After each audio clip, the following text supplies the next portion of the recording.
Bon, mais ça, c'est le convertisseur de torque que j'ai fait pour transformer mon Ridgeline en full, en intégrale, full time.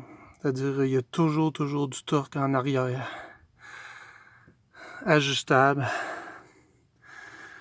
J'ai deux ajustements entre 150 et 300 livres de torque par pied en arrière.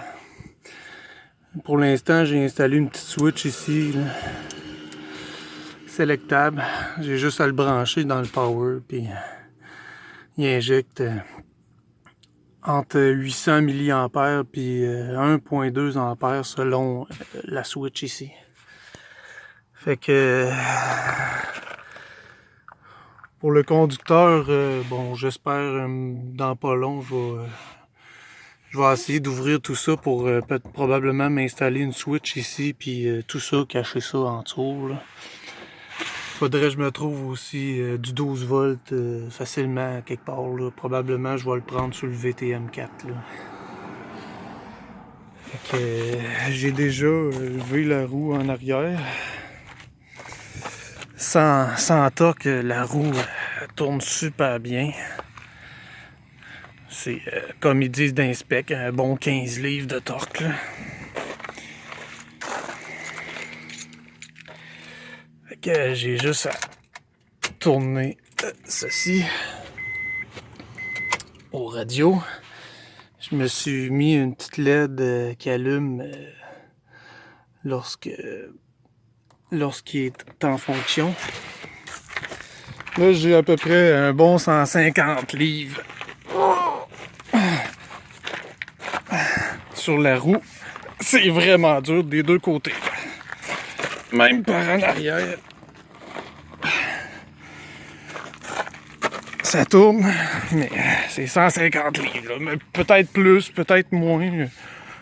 Regarde, moi, c'est à peu près, là. En bas de ça, là, la roue tournerait quasiment comme d'habitude. C'est pas mal le minimum du courant que je peux envoyer pour que la clutch elle fonctionne. Si je change le setting, et ici la petite switch, on va monter ça à 300 livres. C'est encore une approximation parce que j'ai aucune idée. C'est impossible de bouger la roue. Ni d'un bord, ni de l'autre.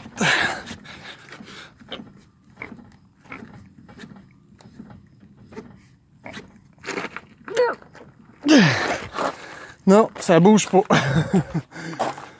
C'est vraiment costaud. Fait que quand je roule avec ça, là, je la remets en 150 livres. Là, comme la clutch, elle a encore un bon...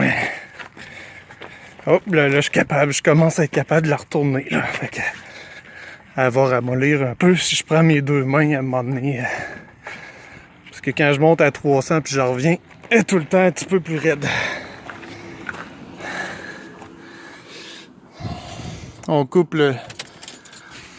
l'allume, fait qu'aussitôt qu'on allume le truck, il y a du torque en arrière.